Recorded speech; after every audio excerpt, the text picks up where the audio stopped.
What's up, guys? This is I'm JJ from Meadowlands Man, resident Giants fan. Sammy is the resident Jets fan. We know that. Um, Hopefully, this is streaming live on YouTube. We're trying something new out.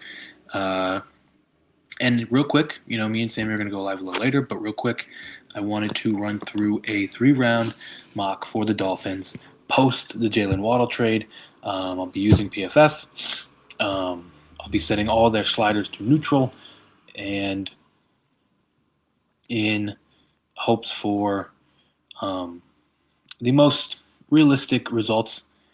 And yeah, let's just hop right into it. So we all know about the trade. Um, Dolphins get Broncos first this year, third this year, and they swap fourth rounders. So pretty much Jalen Waddle for the Broncos late first and their late third.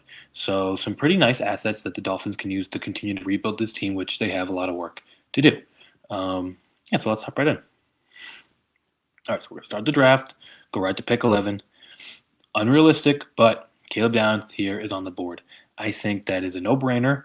There's some other options in Mansour Delane, Deaneman from Oregon, Sadiq from Oregon, Lemon, all those, Iwane, all those really nice options. But I think, in my opinion, Caleb Downs is and has been, throughout this whole process, the top pick, the top player in this draft class. And that's who's going to go here. I don't care where you think they might need more help. I think you get a bona fide stud anywhere on your team, and you do that. You go get him, and that's what Caleb Downs is. At pick 30, some real nice options for the Dolphins here. You have Omar Cooper Jr., Keldrick Falk, Avion Terrell, Caden McDonald, TJ Parker, Peter Woods. I think right there you kind of stop. You don't want to get too far ahead of yourself. There's some other players on the board that you might like. But to me, again, I think theoretically, the Dolphins, they got rid of Jalen Phillips. They got rid of Bradley Chubb. They still have Job Robinson. They have Kenneth Grant. They still have Zach Sealer. So I'm going to stay away and come back and get some front help for them in the later rounds. But for right now, I think it's between Omar Cooper Jr. and Avion Terrell. But even, again, I think if you're Jeff Hafley and you're working in lockstep with your GM, you give up these picks, or you give up these players, and you get these picks to make up for it. Yes, Malik Willis, you're paying him. You want him to come in and prove himself, so maybe you give him an extension. But I think if you're Jeff Hafley, you're defensive-minded, you're going to try to build this defense up as quick as possible and create a floor for your team. And I think where I'm going to go with that is I'm going to take Avion Terrell and try to completely turn around this secondary in one round. So pick 30, Avion Terrell off the board. I think that works out pretty well because at pick 43, you have Caleb Lomu, you have Chris Bell. Funny enough, you have Ty Simpson if you really wanted to go get him, even though you just paid Malik Willis. You have Chase Basantis. As nice as Chase Basantis is, I don't think you go Chase Basantis over Caleb Lomu if they're on the board together. And maybe you go get Chris Bell. You have Patrick Paul. He played pretty well. But I think you have one of the best centers. I'm still going to do it. I'm going to take Caleb Lomu, continue to build up this front. And going to pick 75. Let's see. Let's run to the top. Davison from OSU, Mike Washington. Don't need a running back here. Max Clare. Melo Height, Deion Burks, Connor Liu. But you don't need another center. But maybe he could play guard. But is that why you do that? You get Kalen Rutledge out of Georgia Tech. Some of the top guards on the board at the time right now. Jalen Farmer, Jake Slaughter.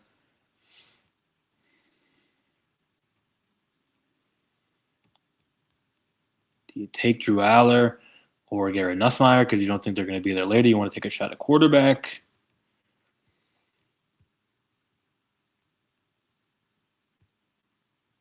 Go get Ted Hurst, Malachi Field, Markel Bell. I mean, I think it's there's going to be a bit where you have so many picks, you can, even being the Dolphins and having so many needs, you can absolutely still go BPA. So with that, I think they don't really have a tight end. I'm going to go Max Clare. Give him a red zone target. Solid inline blocker.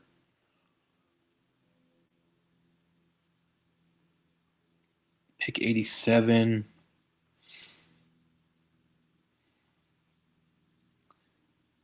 I mean, middle of the third, you go Kyle Lewis, you go Connor Lew. That's who I like right there. Maybe Sam Hecht.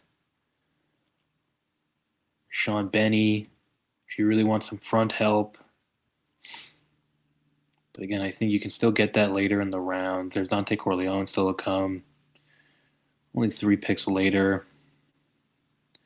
I'm gonna go.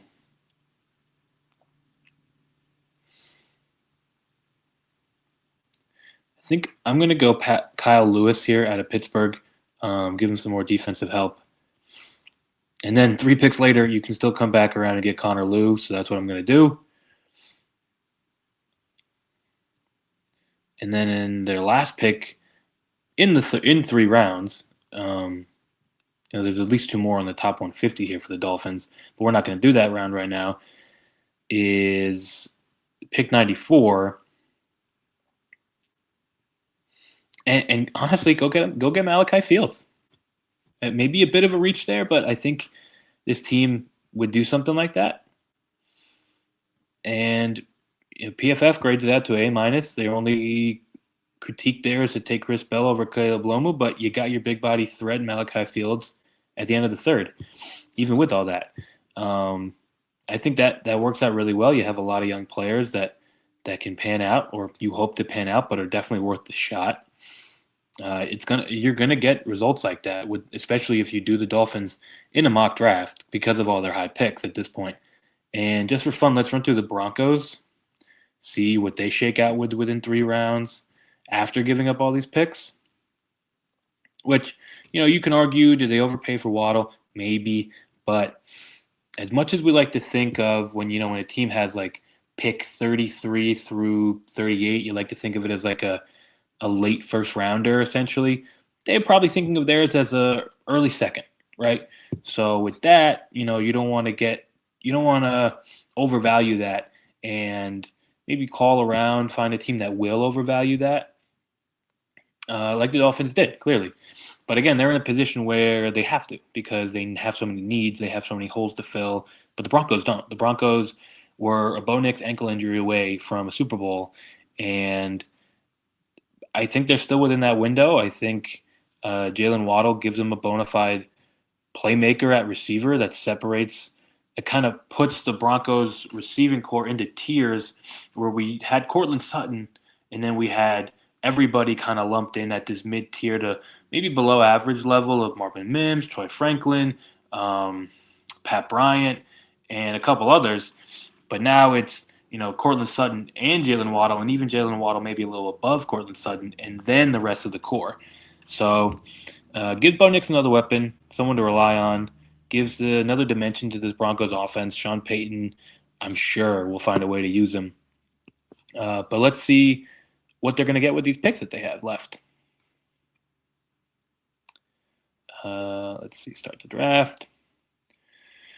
So their only pick within 3 rounds this is a little shell-shocking. I'll be perfectly honest, I haven't totally looked at all their picks before this, but all they have is pick 62, so that puts you in a bit of a spot.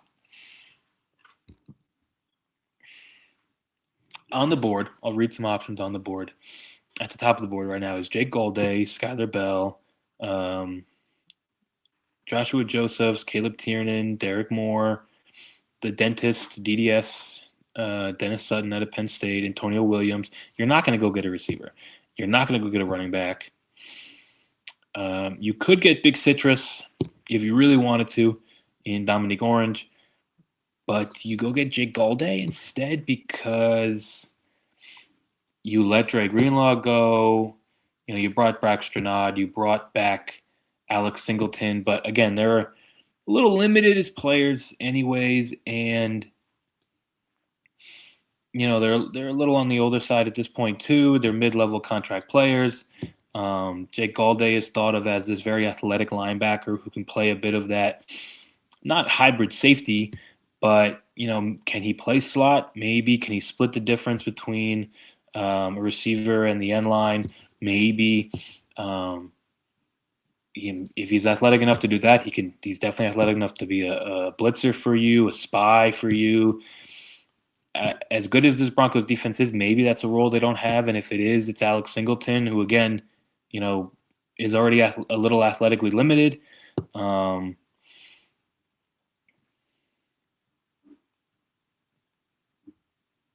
Could add to this edge core and Josephs or Derek Moore.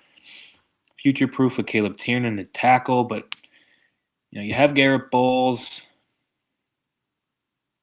Everyone else across the line is pretty good. McGlinchey's still solid. I think you take Galday. So we'll take Jake Galday as their only pick in the first 3 rounds. This is all without trades, obviously, but it grades out to an A. Obviously, there's very little to go off of there. But that's how this might shake out for both of these teams. And if you're asking me, I think the Dolphins aren't going to make all the picks that we did today.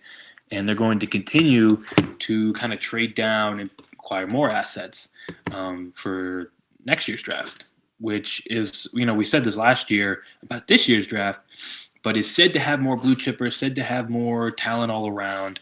And if that's true next year, not only could they vie for position for a quarterback if they're not naturally in the number 1 overall slot, given their current roster, but it would allow them to vault themselves there and also just have more assets in each round for that draft, which, again, we are assuming is to be better. So thank you. Real quick one, little to test some new methods of getting out to you guys, and also just to kind of quickly explore how that trade might work out for each team on both sides of it. Congrats to the Broncos for getting a great player. Congrats to the Dolphins for getting more assets. But with that, I thank you all. And as always, like and follow. It's the biggest and easiest way to help us grow and get out to you guys more often. And we'll see you later.